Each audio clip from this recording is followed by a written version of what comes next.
নামাজ রোজা আর হজ যাকাত এদিকে হেন ইসলামের ভিত্তি সত্তা সকলের জন্য আচ্ছা দূরে কে দূরে কাছে আসে 14 নম্বর হাদিস শরীফ আল্লাহ তাআলার খুশির জন্য মসজিদ বানায় যেজন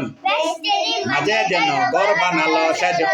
15 নম্বর হাদিস শরীফ করলে গোসল গায়ের ময়লা যেমনি ধুয়ে যায় 5 ওয়াক্ত নামাজেতে তেমনি গুনাহ আবার বলেন তো করলে গোসল গায়ের ময়লা যেমনি ধুয়ে যায় 5 ওয়াক্ত নামাজেতে তেমনি গুনাহ যায় 5 ওয়াক্ত নামাজ পড়লে কি থাকে না মানুষের শরীরে কোনো গুনাহ থাকে না 5 বার গোসল করলে মানুষের শরীরে গুনাহ কি থাকে ময়লা থাকে না তেমনি ভাবে 5 ওয়াক্ত নামাজ পড়লে মানুষের শরীরে কি থাকে না কোনো গুনাহ থাকে না আমরা নামাজ পড়ব ইনশাআল্লাহ ইনশাআল্লাহ বলে 16 নম্বর হাদিস 16 নম্বর হাদিস শরীফ 27 গুণ সওয়াব যদি বেশি পেতে চাও একা একা নামাজ ছেড়ে জামাত ধরতে যাও 17 নম্বর হাদিস শরীফ রোজা হলো আমার জন্য অহংকার নাই তাতে এর প্রতিদান আমি দিব সদা নিজের হাতে 18 নম্বর হাদিস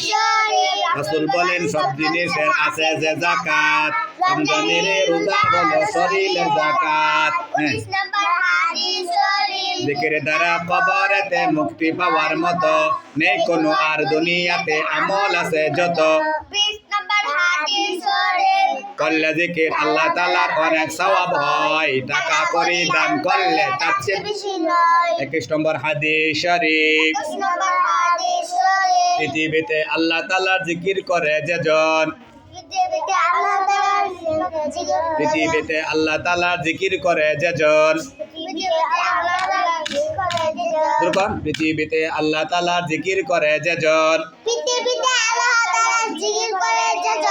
তোমরা যেন হাদিস মতে জিন্দা হলো সেজন তোমরা যেন হাদিস মতে জিন্দা হলো সেজন তোমরা যেন হাদিস মতে জিন্দা হলো সেজন জিকির যেজন না করে হাই জিকির যেজন না করে হাই সে যে মরার মতন জিকির যেজন না করে হাই সে যে মরার মতন জিকির বলেন জিকির যেজন না করে হাই জিকির যেজন না করে হাই সে যে মরার মতন তাই তো আল্লাহর জিকির রে ভাই করতে হবে যতন তাই তো আল্লাহর জিকির রে ভাই করতে হবে যতন আবার বলেন পৃথিবীতে আল্লাহ তাআলা জিকির করে যেজন তোমরা যেন হাদিস মতে জিন্দা হলো সেজন জিকির রে ভাই জিকির রে